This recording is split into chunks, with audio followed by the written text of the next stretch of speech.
Welcome to another episode of the Sales Hunter Podcast. I'm Mark Hunter. Today in the studio, well, virtually, Matt Dixon. You know him from the Challenger sale. You know him from incredible insights. New book, The Jolt Effect, How High Performers Overcome Customer Indecision. We're going to get to him here. We're going to get him in the studio here in just a moment. You're listening to the Sales Hunter Podcast with Mark Hunter, where the focus is to help you as a sales leader sell with confidence and integrity. And now here's your host. Well, it's not every week that I get to introduce somebody who I sat on a bar stool in Bogota, Colombia. Okay, we'll save this story for later. Let's get Matthew Dixon in here. Hey, welcome to the Sales Hunter Podcast. Great to see you. Hunter, it's great to see you again. That was the last time we hung out, was on bar stools in Bogota, Colombia, which is I remember fondly, and it's great to see you again. We will set for the after the show. We'll go into more in depth on that one. But anyway, hey, you have a new book. First of all, everything you do is absolutely crushing it in terms of insights to helping the sales community. So I thank you. Thank you for helping make the sales community what it is. But let's get down to basics. The Jolt effect. Why is it that only high performers have problems with customer indecision? I thought everybody did. Yeah, so you're right. It is a problem. So it's a big problem in sales. We all know this. This is the problem of the deals that are marked as closed, lost, no decision in the CRM system. And what we found in our research is anywhere between 40 and 60% of all deals are lost to the customer doing nothing. I want to back that up for again. I need to because research says 40 to 60%. That's right. That means the customer is making no decision. No decision. And to be clear, if you think about this, that's a huge chunk of our customers, our opportunities, where they're going through the entire purchase journey, right? They're going through the entire sales process. They're eating up valuable time from the salesperson.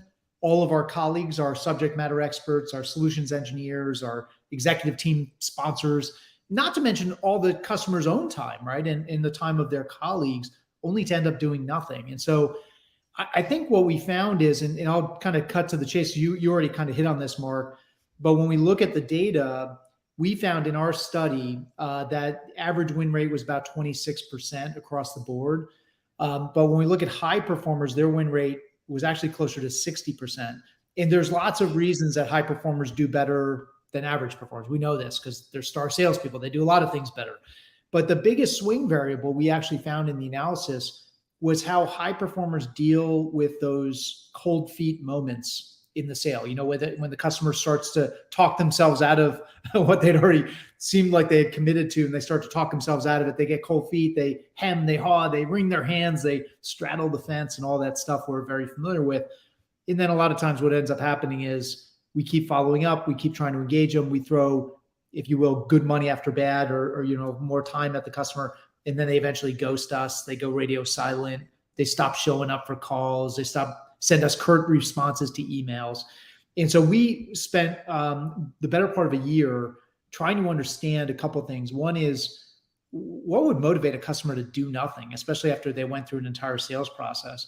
And then the second question is, what is it that the high performers are doing differently than the average performers? And is there a way we could kind of distill that into a set of behaviors or techniques that we could all benefit from? Now, let's drill down on that some more, because again, it's not just high perform. Everybody deals with customer indecision, 40 to 60%. What are the strategies? How did you find that the high performers, because that's a huge variance. I mean, that delta is big between the high performers and average, let alone the lower third. And the other thing, Mark, I would tell you is that there's so much focus right now in sales on how do we generate more leads at the top of the funnel, right? How do we get more inbounds? How do we create more engagement above the funnel that pulls leads into the funnel? But if we think about it for a moment, 40 to 60% of your opportunities are just sitting there in this no man's land of no decision. So before we start harping on marketing to get us more leads, let's take care of our own business and let's try to figure out what we can do differently to get those customers off the fence and get them to move forward. Now, I think before I talk to you about what the high performers are doing, maybe let me explain a little bit of what the average salesperson does in those situations. And I think this is kind of part of the conventional wisdom or the, woven into the fabric of sales is this belief that the only reason a customer gets cold feet, especially after they said they wanted to move forward, the only reason they could then be getting cold feet is you didn't beat the status quo. You didn't put the status quo to bed. You haven't proven to the customer that either what they do today is suboptimal and it's costing them real money, real lost opportunity, exposing them to risk, or maybe you haven't convinced them that your solution is a superior alternative, or maybe it might just be, hey, they're sold on the status quo stinks and your solution's better, but getting from A to B is going to be a lot of time and money and resources, and life's too short and we have other priorities, right? But it's got to be one of those things. And this thinking has been passed down from sales leader to manager to salesperson for a really long time. I mean, we wrote about this ourselves in the Challenger sale. The challengers are really good at showing the customer that the pain of same is worse than the pain of change. So they're really good at showing the customer the cost of their inaction. Here's what you stand to lose by doing nothing and not moving forward. So they're very good at beating the status quo. But what we found is when our salespeople go back and that customer starts showing signs of cold feet and backpedaling and waffling and wavering, and they bust out their status quo hammer, which, by the way, sometimes is positive. Like, Mark, you must have missed that ROI projection. You must not fully appreciate how awesome our solution is. Let me look. Did you miss that part where I said it was 10 times faster and 20 times cheaper and all this great stuff? Or if that doesn't work and you're not convinced by that, I bust out the stick, right? The FUD, right? Fear, uncertainty, and doubt. And I try to make you squirm a little bit and say, Mark, these problems are not going to solve themselves. And you really can't ignore this problem. And look, you're losing share to competitors and your employees hate you and all this bad stuff is happening in your business. I try to create that burning platform and give you no choice but to abandon it and move forward.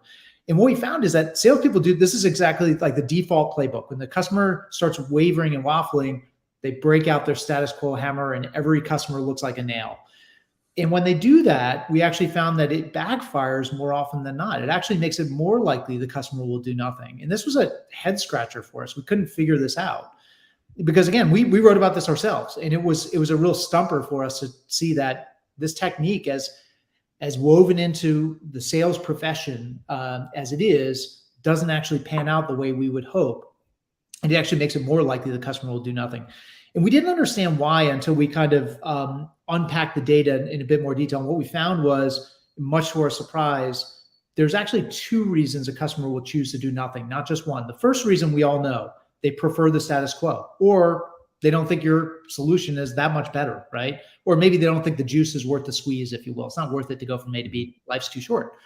But there's a second reason. And the second reason is not that they prefer the status quo. It's that they're indecisive about changing it. Now, I know those things sound identical, but I'll tell you that when we peel it back one more layer, what we found is indecision about changing the status quo comes from three different places. The first one is, I don't know what to pick. So Mark, you walked me through your solution. You talked to me about all the options. You talked to me about all the partner integrations. You showed me this roadmap with all these cool new capabilities coming out. You showed me the basic version, the premium version, the platinum version. I don't know. They all look good to me. I don't know which one to pick. And I just kind of get wrapped around the axle of, what if I pick the wrong one? The second source of indecision is something that my Challenger co-author, Brent Adamson's been writing a lot about, which is the overwhelming amount of information out there. And the customer feeling like, I haven't consumed enough that I am on a level playing field with the salesperson. You're asking me to make a big decision. I don't feel like I've done enough homework. I haven't done enough research, right? And then the third source of indecision is what we call outcome uncertainty. This is where the customer feels like you are asking them to jump off a cliff with no safety net. You're asking them to make a big decision. And those ROI projections look great. And yeah, your reference customers, those calls we did, they love you guys. And yeah, the pilot we ran was awesome.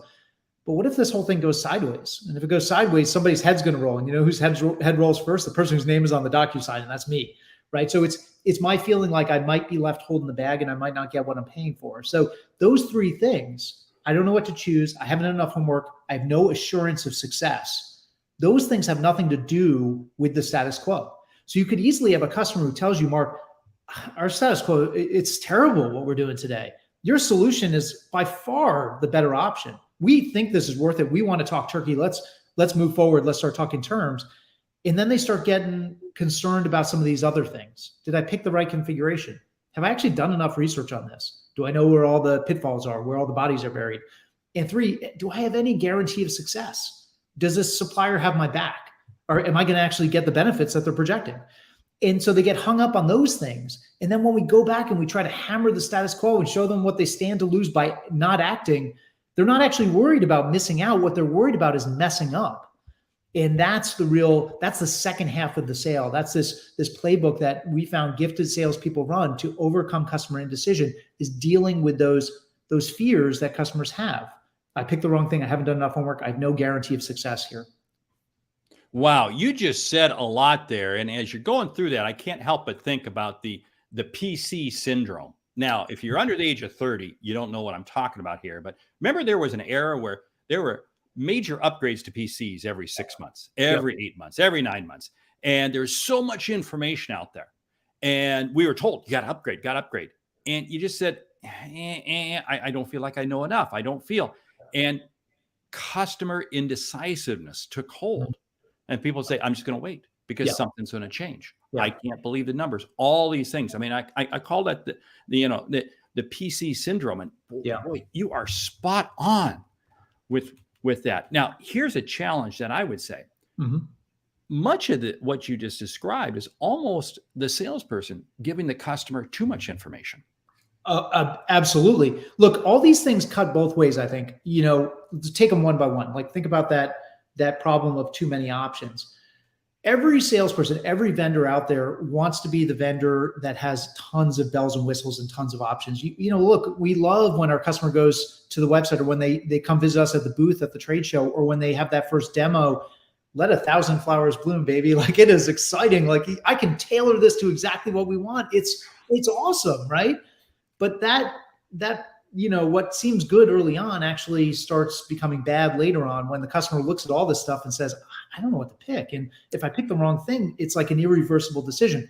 The information piece is exactly the same. Early on, we want our customers to be learning, and we want them to come on that learning journey with us. We want to make them even smarter about, they might have come to a webinar, they might have consumed a white paper, maybe they poked around our website or saw a demo at the trade show at the booth. But now they're talking to us, and we can dramatically accelerate their learning. But at some point, the customer's we know they know enough, but they're going to want to learn more.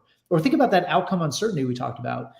Every single salesperson out there loves talking about these lofty ROI projections. Here's it's going to be like a 5x return. It's going to generate, and they hold out these extreme examples because their thinking is that's going to get the customer to act. It's going to get them to move forward.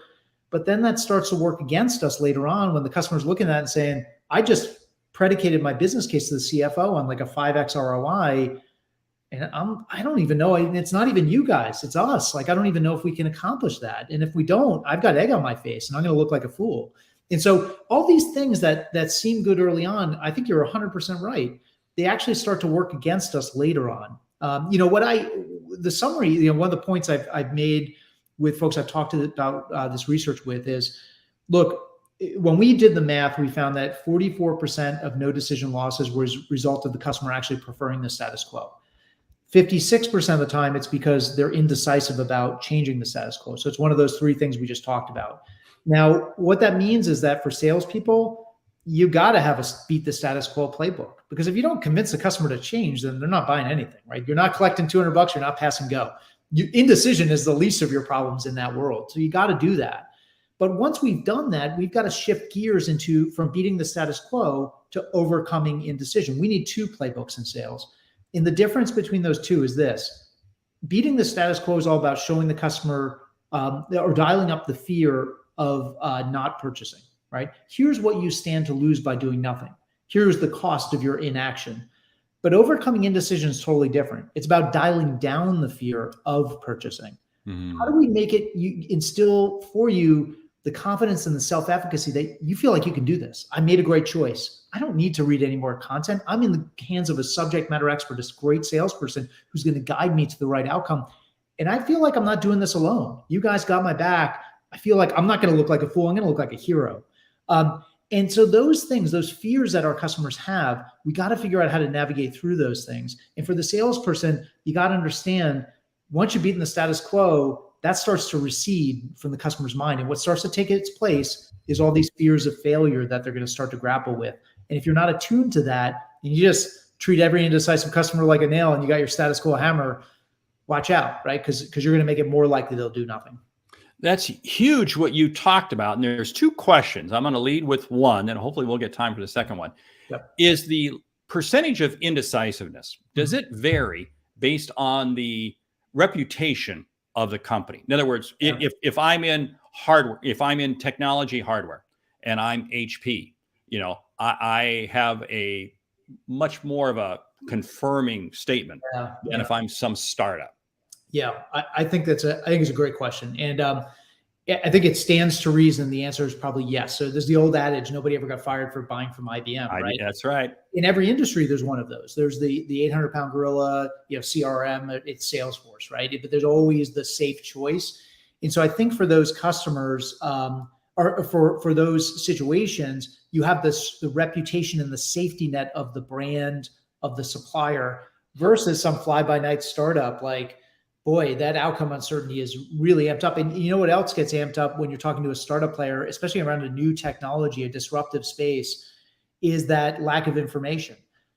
Think of the number of times our customer is talking to us and we're having a great conversation. We've taught them they have a need that they didn't even know they had before. We have the platform that can help them with that need, a solution they had no idea they needed before.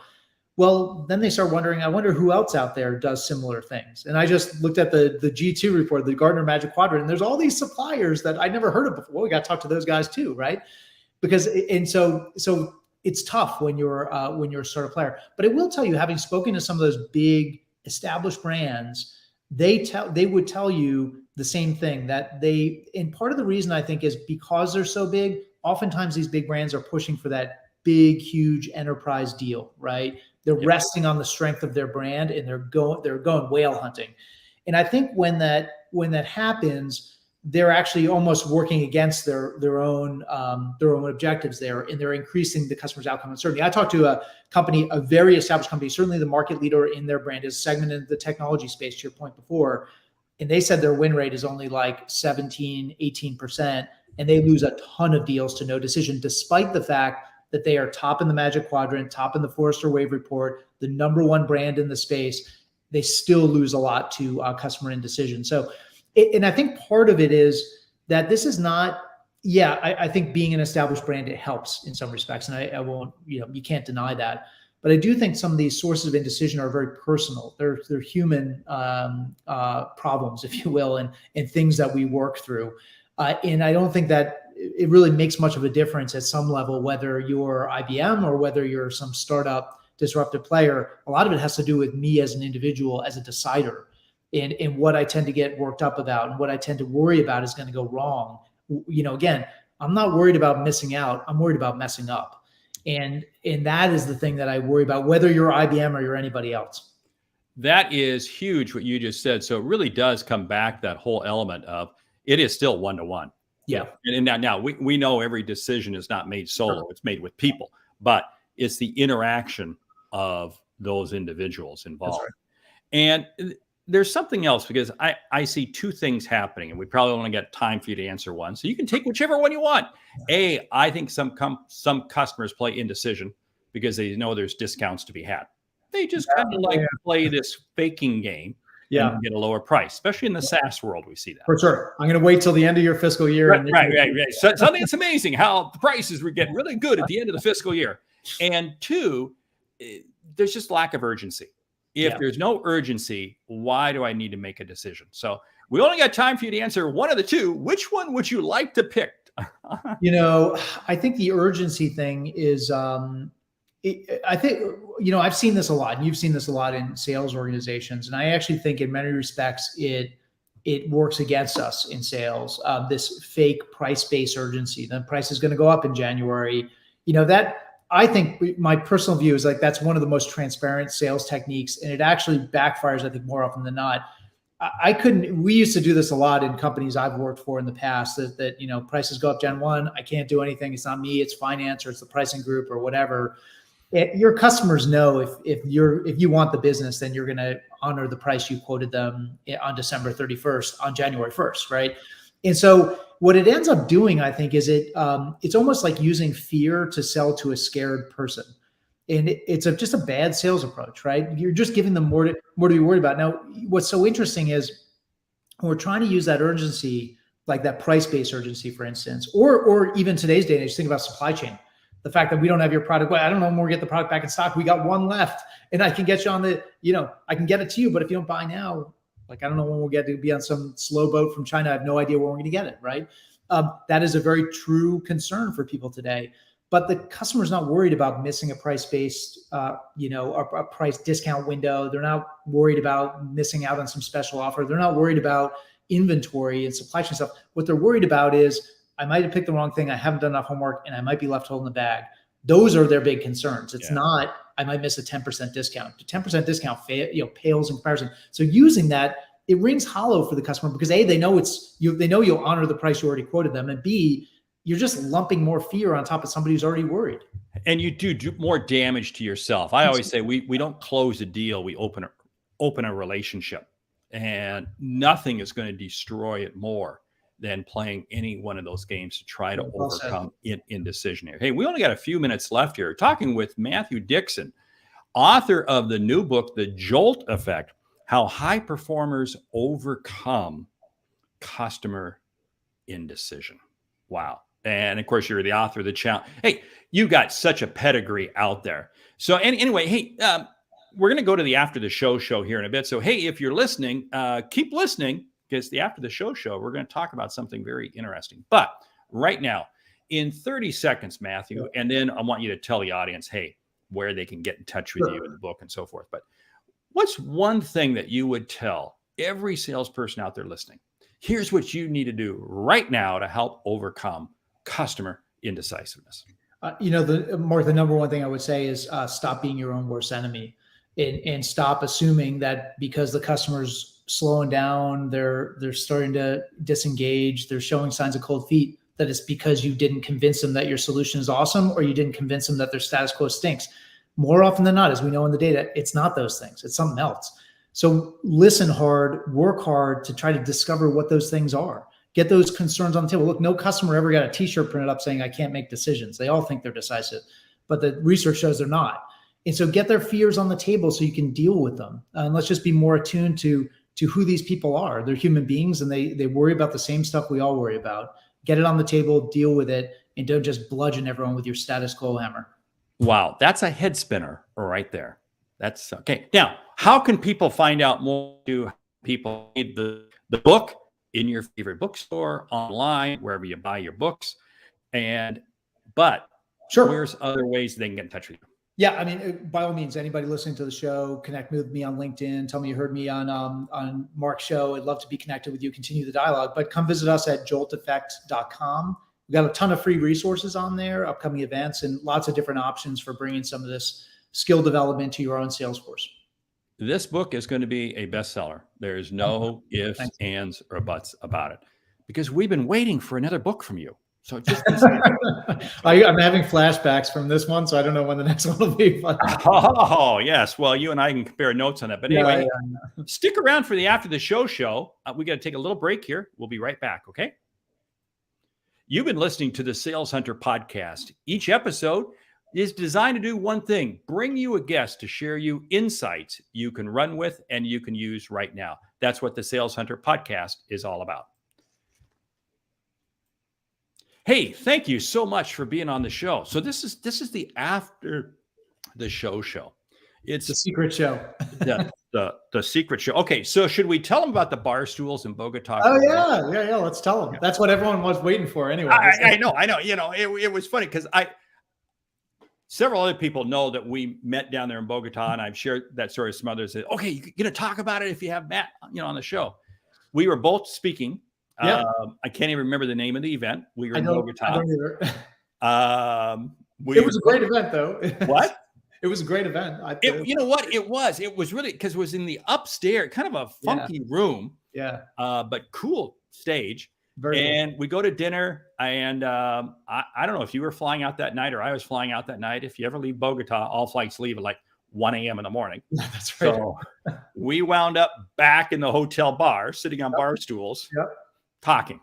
We did. And actually, you may not remember this, Mark. I give you a lot of credit because I think at that time I was kind of wrestling with like, what do I go do next? And Mark Hunter was my life coach. And that I probably kept you on that bar stool longer than you want to be. And you didn't know the bar stool was really like a therapist couch. Like, so I was there and Mark was giving me some advice, and it was really awesome. I mean, you told me about your own journey, building your own business, and in your curriculum and your books. And, all of the research I'd done in the past had always been for other companies, right? I very proud of it, of course, but I never made that leap to go kind of do something on my own. And actually, when we got reconnected earlier this year, I told you that we had just launched a new business called DCM Insights. I launched it with two former colleagues from CEB, Corporate Executive Board, from back in the day. And we got back together, and our first set of products is around the Jolt effect. And, we're super excited. It could not have, just a wonderful decision. And I think back on some of that advice you gave me, which was a little bit of the kick in the pants I needed to go do something here. Hey, that advice was only worth 2 cents, but you didn't even buy me dinner. So I don't know. Anyway.